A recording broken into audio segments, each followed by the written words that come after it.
don't throw out the baby with the bathwater. When you call your wife, do you not expect that your wife loves you? If you expected anything other than that, would you not be setting yourself up for some problems?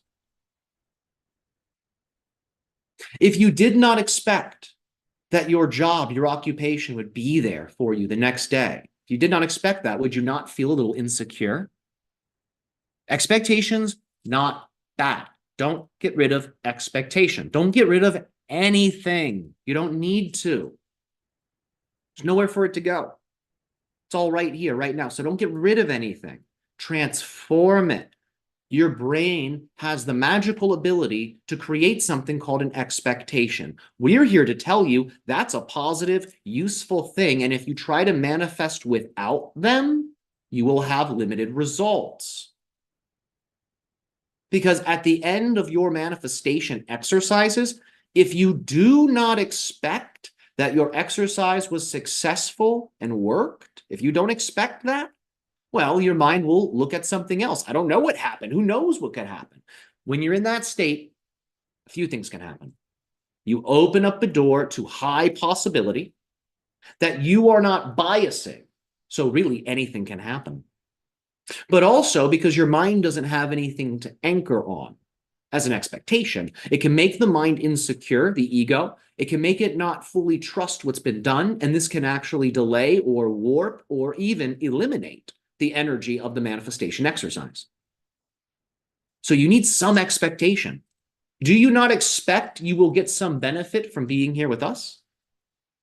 That is clearly what's brought you here. You believed it would benefit you. That's an expectation. I believe this is good for me. I expect it to be good. Of course, because I believe it's good. If I didn't expect it to be good, that would indicate I did not believe it was good.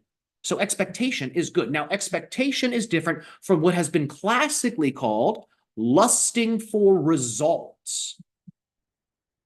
Let's say someone does a manifestation ritual for a new car. Lusting for results would be, oh, I can't wait till I get that car. I'm so bored right now. I don't have that car yet, but I know it's coming, but I don't know. What do you guys want to do today? And then the person's not even focusing on it anymore. They're all over the place because they're not unified by the expectation. The expectation gives them the focus point. Here's a different example. A person manifesting the car and they have the expectation that it worked. They have just finished their ritual. Wow, thank you, most powerful earth and sky, for that ritual. Thank you for helping me to hold this energy within me. I can feel this exercise has worked. I know it's worked and is real. Thank you. I stay in this state and I stay open. I pay attention to the steps that lead to the realization of this car, this automobile. Thank you for guiding me. Thank you for this assured victory in my pursuit. When you open your eyes and keep that focus, and you move every day towards the car. Maybe that's looking at cars online. Maybe that's buying and selling cars. Maybe that's buying a cheap car and fixing it up. But it doesn't matter what it is, because that focus that comes from the expectation will help you to see what that next step is. Because a lot of people, again, they stay so open when they do these manifestation exercises. When they're done, they're so open, they don't know what to do next. Well, I guess I just wait for it to happen. And they end up not taking the actions that open the door. So expectation is good. Expectation is positive. Expectation is useful. Anything else is a negative belief system about expectations, an unnatural negative definition of expectations.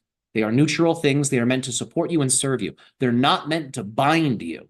You can have expectations that are not good, that cause problems in your life, that hurt you and others, but that's a negative expectation.